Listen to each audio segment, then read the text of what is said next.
everyone! Today I'm going to show you two really simple summer desserts using one carton of whipping cream.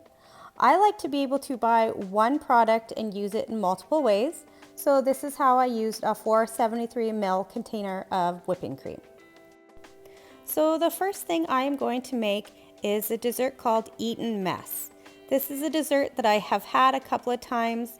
I've made it a couple of times too. My kids have never tried it, so I figured I would make it for them and see what they think. First you get an egg white, and you're going to want to beat that until it gets nice and frothy and white. Once it's starting to get nice and firm, you take your granulated sugar and you add that in 3 separate additions so it has a chance to really get worked in and dissolved into that egg white. Continue to beat the egg white until it gets nice and thick and glossy. As you can see, it does take a while, but just keep going, it'll eventually get there.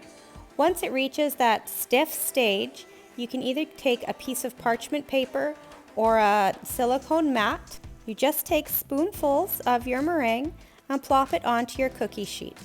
You're going to want to bake this in the oven at 250 degrees for an hour and a half. And here are the meringues after they've been cooked. As you can see, they are still very white. There's only a very slight amount of coloring on them. They are very crispy and hollow sounding.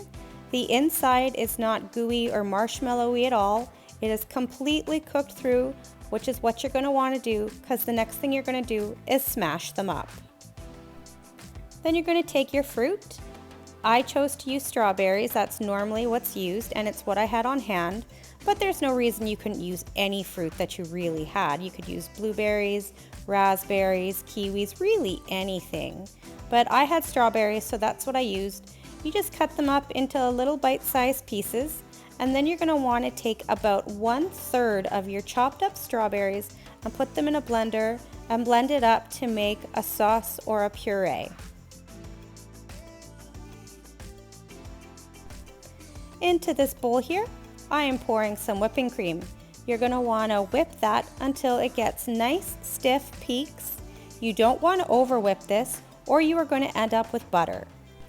Next, I added in a little bit of icing sugar to help sweeten the whipped cream, and I just beat that right in, not too much, because again, you don't want to over whip your cream, otherwise you're going to end up with butter mess.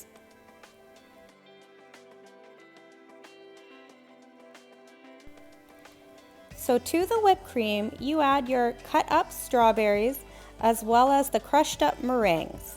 I just crushed mine in a Ziploc bag. It was just the easiest way to do it. I did keep one back so I could crush it and put it on top before I served it. Then you're just mixing it all together carefully. You don't want to break things up too much. Then add in the strawberry puree.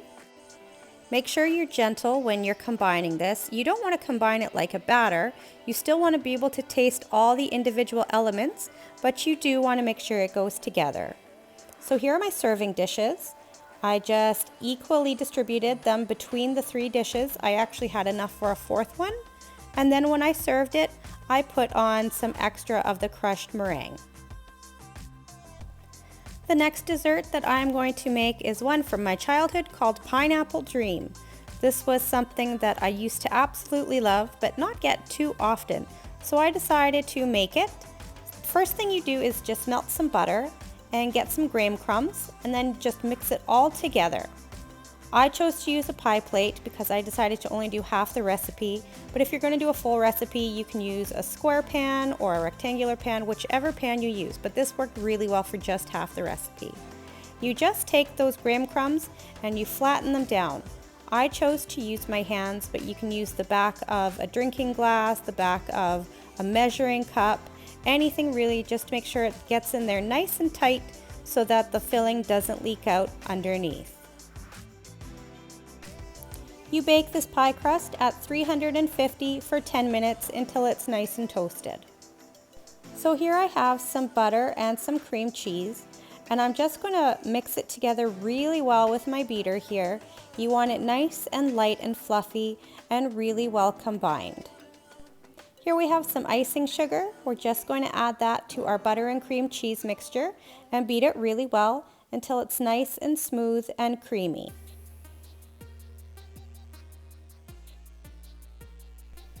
After this, I just drained my crushed pineapple, and then I took 1 tablespoon of that pineapple and added it to my cream cheese, butter, and icing sugar mixture and creamed it in really well until it was fully combined.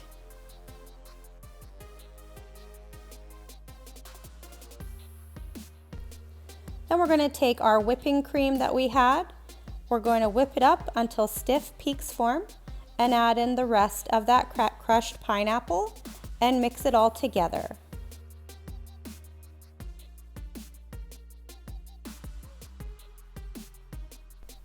So the first step in assembling our dessert is taking our cooked pie crust.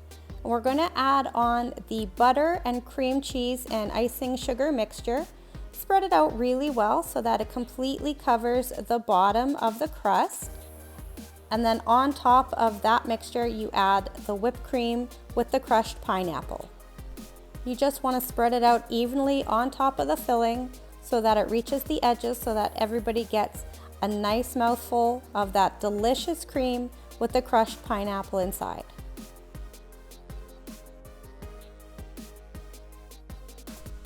Then if you have any extra graham crumbs left over, you can just crush them up and sprinkle it right on top. After it's all done, you're going to want to put it in the refrigerator for at least 4 hours before you serve it. So here's our dessert. It's delicious and creamy and crunchy and toasty and pineapple-y. I really think everyone should give it a try. So thanks for watching, everyone, and I hope you have a sweet summer.